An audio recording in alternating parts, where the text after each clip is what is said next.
Halo, selamat datang kembali. Kali ini kita akan coba membongkar sebuah tempat makan yang sederhana banget di Indonesia, tapi mungkin aja di dalamnya tersimpan rahasia untuk ekonomi yang lebih kuat dan berpusat pada komunitas.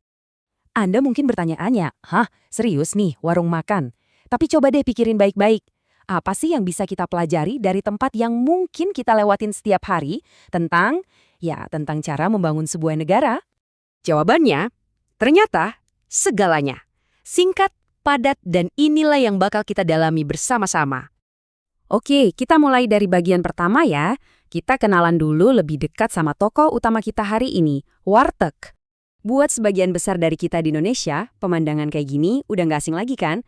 Tempat andalan buat cari makanan rumahan yang cepet, murah, dan pastinya bikin kenyang. Tapi, di balik etalase kaca yang isinya lauk pauk menggoda itu, ada sebuah model ekonomi yang luar biasa. Nah, sekarang kita masuk ke bagian yang seru nih. Kenapa ya ilmu ekonomi yang biasa kita pelajari di sekolah atau kampus itu, kayaknya kok susah banget gitu ngejelasin kenapa model warteg ini bisa sukses?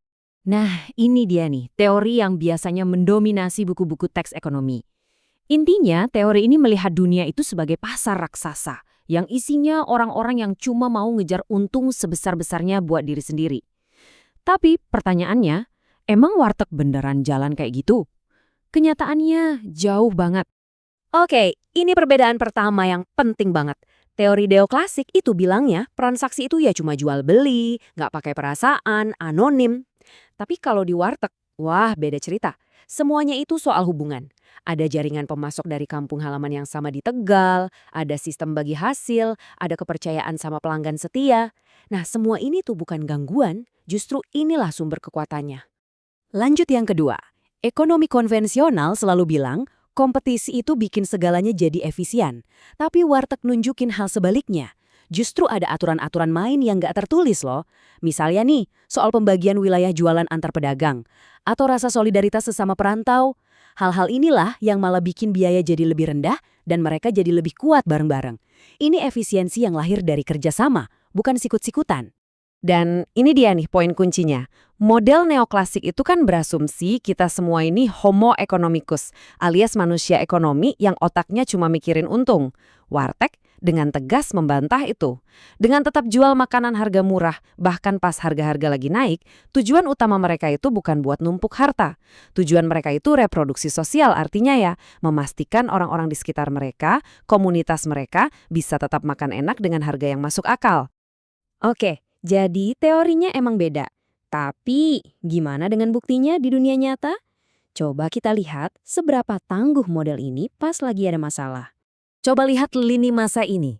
3 krisis ekonomi paling parah dalam beberapa dekade terakhir. Banyak banget bisnis besar, restoran mewah yang rontok. Tapi warteg, sebagian besar dari mereka tetap buka. Bahkan jadi semacam jaring pengaman sosial buat banyak orang.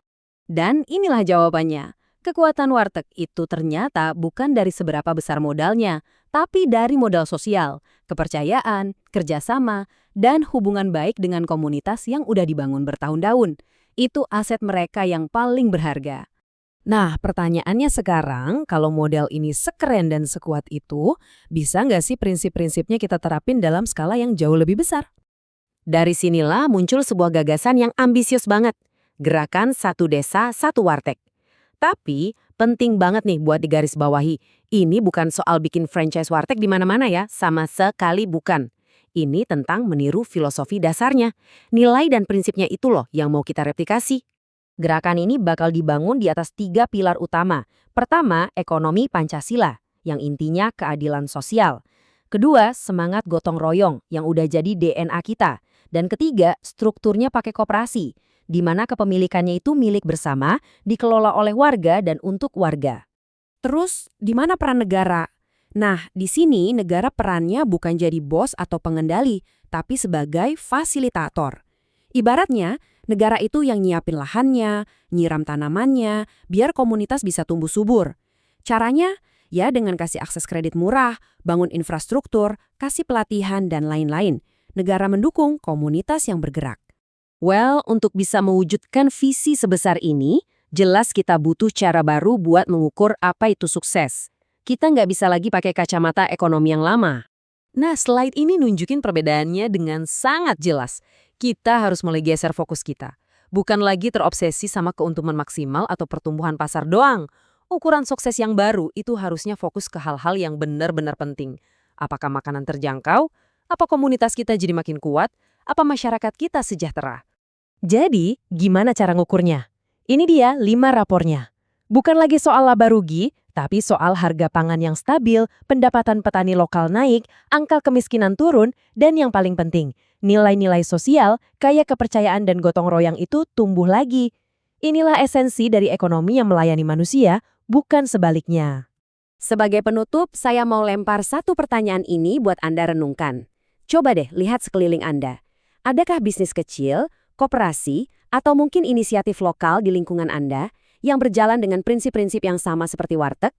Bisa jadi, cetak biru untuk ekonomi masa depan kita itu sebenarnya sudah ada di depan mata kita, tinggal menunggu untuk kita temukan dan kembangkan.